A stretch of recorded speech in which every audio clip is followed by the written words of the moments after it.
Trabalho feito por Lara Feitosa, Lia Aires e Pedro Coelho, com o tema Elementos visuais, forma, medida, cor e textura. Para fins de design gráfico, as formas são mais compreendidas como áreas, formas ou figuras contidas por um limite ou contorno fechado. Existem dois tipos de formas que todo designer gráfico deve entender: geométrica e orgânica. Formas geométricas podem incluir formas bidimensionais ou tridimensionais. Elas são criadas por um conjunto de pontos que se conectam por linhas retas ou curvas, e são geralmente abstratas e simplistas. Formas orgânicas são muito menos uniformes, proporcionais e bem definidas. Elas podem ser simétricas ou assimétricas. As cores têm o potencial, até mesmo independente dos outros elementos visuais, de comunicar uma mensagem para impactar um espectador. Sendo assim, elas influenciam na forma em que se é lido e experienciado um objeto, uma obra visual.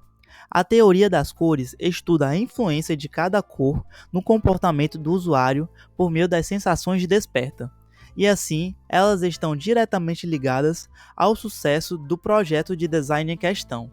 Os estudos do uso de cores foram feitos sendo compilados no que hoje se chama de teoria das cores, a qual teve seu início em meados do século XVII, com a contribuição de Isaac Newton para a criação do ciclo cromático.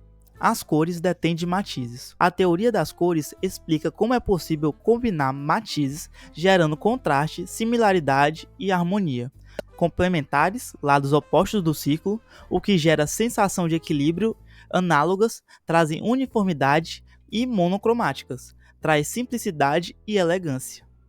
Elas também evocam relações universais das experiências humanas, como hora do dia ou associações com cores fixas que são amplamente reconhecidas entre culturas. Por exemplo, como um retângulo azul e outro verde, que na imagem em questão podem representar céu e grama ou água sob a linha do horizonte. As cores mostram ou até exageram o que já pode ser lido em determinada peça, através de suas formas, a partir da relação entre as cores e das associações culturalmente cognoscíveis.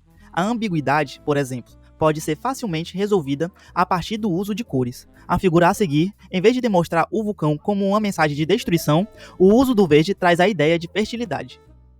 Cores simbólicas podem ser criadas quando algumas são escolhidas para terem um sentido particular, como as de uma bandeira de uma nação ou a da cor do uniforme de uma seleção de esportes.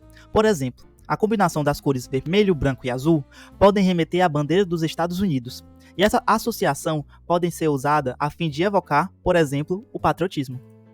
A textura de um design agrega em uma imagem por adicionar profundidade e tato, mesmo sendo em um local sem relevo, uma contrapartida aos clássicos espaços brancos, que são lisos e vazios.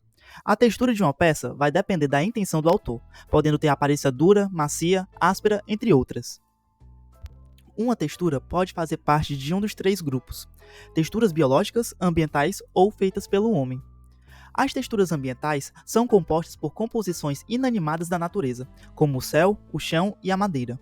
A textura biológica é o agrupamento de elementos vindos de seres vivos da flora e da fauna existente, como pelagem, penas e folhas. A textura feita pelo homem contém elementos que são frutos da ação direta do ser humano, algo que não é visto na natureza. Todos esses tipos de textura podem ser separados em outros dois grupos: texturas de imagem, que são combinações de padrões orgânicos ou geométricos na qual se usa uma certa aleatoriedade, e textura com padrões na qual tem uma certa padronização, sendo ela feita intencionalmente pelo homem ou não. As dimensões são algo crucial para qualquer peça de design. O homem usa várias formas de medidas, algumas mais usadas em determinados países do que outras, como, por exemplo, temos os pés, que é muito usado nos Estados Unidos, enquanto aqui no Brasil usamos muito o metro, para medidas de comprimento. No design gráfico, a medida é muito utilizada para padronizar as dimensões em cada tipo de peça, como no aplicativo Instagram, que tem medida tanto para seus tipos de postagem, como até mesmo para sua foto de perfil, ou como o design de uma capa de livro, que tem medidas corretas para onde se situa a capa, contracapa, orelhas e lombada. Esse foi o nosso trabalho. Obrigado por assistir.